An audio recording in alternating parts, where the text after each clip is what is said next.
Hello ladies and gentlemen, and welcome to the second part of the Black Phantom recap in the Agents 11 recap series. In this part, we're going to be discussing the behind-the-scenes trivia of the movie, things we couldn't include in the first part because of course the movie is a feature-length movie, so it required a lot of time to recap the story. So in this part, we're going to be going over some of the trivia and some of the behind-the-scenes elements and stories and a little bit of tidbits that we can give you about the making of Grand Theft Auto Black Phantom. So, let's get started. The first important trivia point is that this is Matthew White's debut as Niko Bellic, Agent 11. Indeed, Matthew White took over from Joel Poynton. I mentioned in the previous recap episode for Darklight that Joel Poynton was always going to do two Machinimas. He was never going to stay on for Black Phantom and for future entries in the Agent 11 franchise. And so, after Darklight, the search began for the new Niko Bellic, for the new Agent 11. Who would voice him? Who would act him? And at that point, the Christmas trailer for Darklight was actually being produced at that time. We were filming it and doing some voice acting and so forth. And I distinctly remember we were looking for one voice actor for just a minor character, and it turned out to be Matthew White. Matt at the time came along and he offered to help in recording some voice lines for the trailer.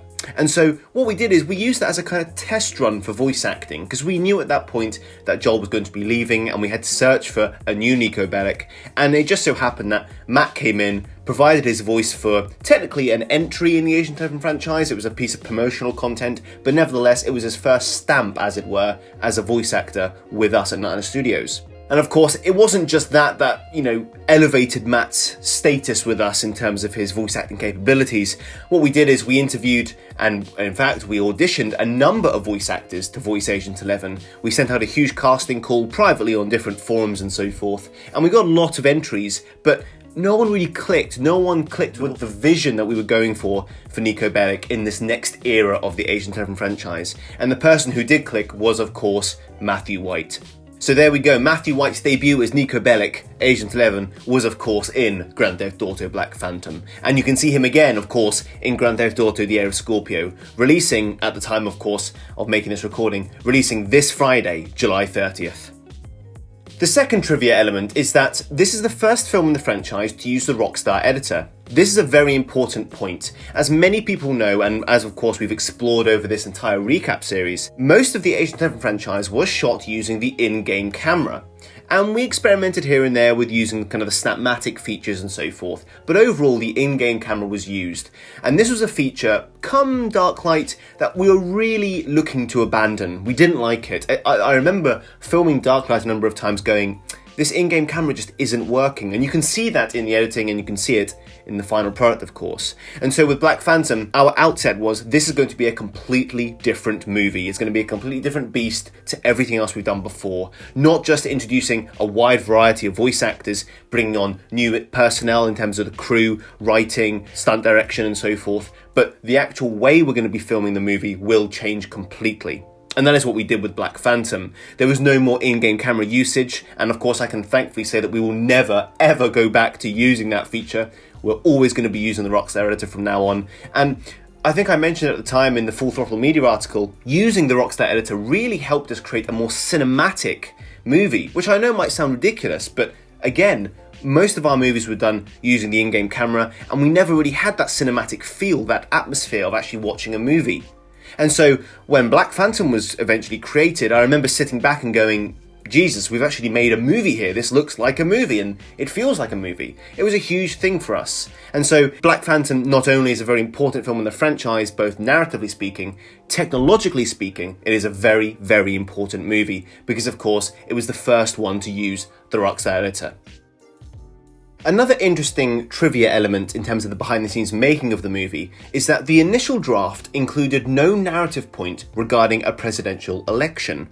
Now, this plot point was added in later drafts of the script, of course, because during the one-year hiatus from production that we had, and after the rather controversial 2016 US election, many of us may remember, of course, the decision was then made to reflect the rather turbulent political times that we were living in within the movie more actively. We wanted the movie to be not just a symbol, but we wanted it to reflect the contemporary political state that the world was in at the time. And this kind of introduction of the presidential election narrative point blended in perfectly with the already current themes that the script possessed. And so themes that Black Phantom kind of explored were such as the information age, the security nation state, loss and redemption, friendship, law and order, justice, all those kind of themes. We thought the presidential election and that kind of who you trust with power and who gets authority, that kind of take on a presidential election was rather vital to the movie, and I think overall it really elevated the scope and the stakes of the movie, because of course it wasn't just the FIB then that was at stake, it was essentially the entire Western world, because of course the United States being the superpower that it is. And so that's just an interesting point. The presidential election narrative point was added in later. It was not in the initial draft of the script. This is another interesting behind the scenes trivia point, because additionally the initial draft did not include any form of a Black Phantom headquarters. The climax of the movie ended at a trade-off for the chip at an opera evening event. This is a very important point because throughout the movie we visit Black Phantom's headquarters that was located in that cave that people might remember. That never existed in the initial drafts of the script. And the climax of the movie, as I mentioned, actually ended at an opera event. What essentially happened was in Switzerland, and this was a discarded location, in Switzerland Robert Pears and Simon Angel would meet at an opera event where both of them would trade the chip for the money, and that would be it. And this was inspired by the Quantum of Solace opera scene. We wanted to kind of intertwine the music and the opera event itself with the action that was going to be going on. But eventually it changed because it just wasn't rewarding enough as a final act. The entire movie had these amazing stunt sequences and action set pieces, but the third act was kind of weak in that sense. And so we needed something more grand in scope, both in action and narrative wise. And so what essentially happened was we created the Black Phantom headquarters, and we used that throughout the script to ensure that the third act, which would take place at that headquarters, would deliver a huge payoff. And I hope that, of course, it did.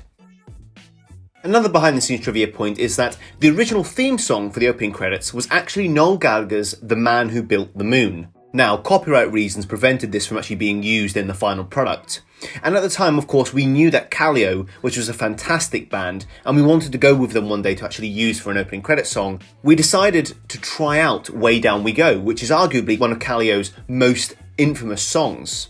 And so we decided, yes, let's use one of Kaleo's pieces of music, but to make the Machinima more unique, we contacted and collaborated with Linus Hemker, an independent vocalist who covered the song. And amazingly, Linus gave us permission to use his cover version in the Machinima, and it's still there to this day. And I think it really elevated the quality of the film, because what we had a fantastic original song by Kaleo, covered originally independently by a fantastic vocalist, that being Linus Hemker. And it was just different from everything else we've done in the franchise before. So that's just another interesting trivia point for you. The sixth trivia point is that this is the first film in the franchise to feature JJ Ralph as a lead writer. Now previously, JJ worked as a player actor, where you actually play the game whilst we're recording, and as an editor, doing all the opening credits and just general movie editing as well. And I remember distinctly one lesson in, I think it was high school at the time, JJ and I just began talking about story ideas and where the franchise could go. And from there, JJ proposed to write the entire script of the movie whilst we both worked on the story. And from this, what followed was a lengthy but amazingly rewarding process of back and forth story writing sessions between JJ and myself. And we eventually completed a story outline, and JJ then spent a number of months writing the entire screenplay and what eventually became Grand Theft Auto Black Phantom. And since then, JJ has been a lead writer on the franchise, and he's also been an amazing colleague to work with overall.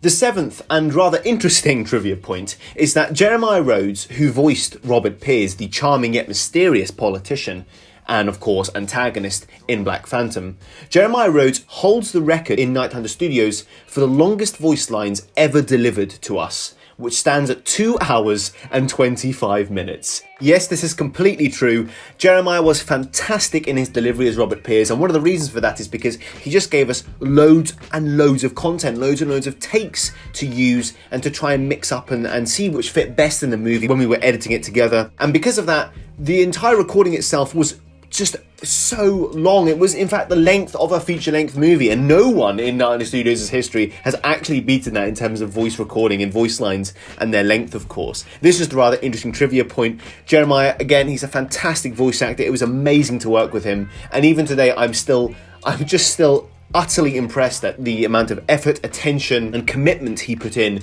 to voicing Robert Pearce and to delivering one of the best performances in our history, I think. And so there you go, that's just another interesting and quite funny behind-the-scenes trivia point about Black Phantom.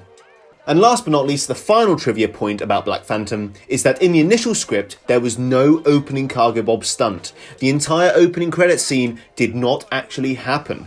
The film originally opened with Black Phantom storming an FIB safe house, whilst Niko and another FIB agent was being tortured for the access code.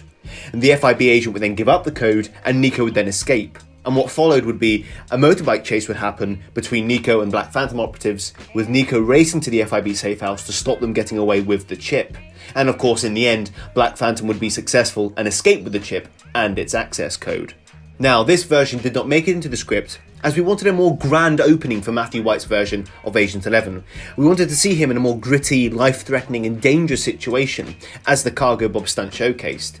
But this initial version was in the script for a number of drafts actually, until one day I think it was JJ proposed kind of shifting it up a bit, because we wanted to also see the chemistry between Niko and the Professor, in this case Matt and Harry Quirk, and we also wanted to see that dynamic working on screen. And so the entire opening of the movie was changed, but I think for the best, because what essentially happened was we moved that original opening credit scene later into the movie, right after the opening credits, of course, with the motorbike chase and the agent cracking under torture, providing the access code there, and we created this new and rather interesting and quite unique opening credit scene with the Cargo Bob stunt. And to this day, I still think it's one of the best stunt sequences we've done in the entire franchise.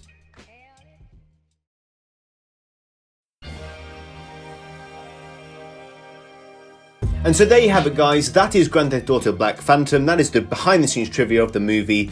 And of course, more importantly, this is the final episode of the Agent 11 recap series. On behalf of everyone at KnightHunter Studios, thank you so much for watching this series with us. We do hope you've enjoyed every episode and every recap we've done. It's been a fantastic ride to deliver and to recap and to explore all the previous movies in our franchise. It's been really rewarding for us as well to see your guys' comments and your thoughts about the movies. Everything from exploring the origins of the franchise with, say, Bloodgrave and the second wave, all the way up to the more recent and more successful movies such as Insurgency, Darklight and Black Phantom.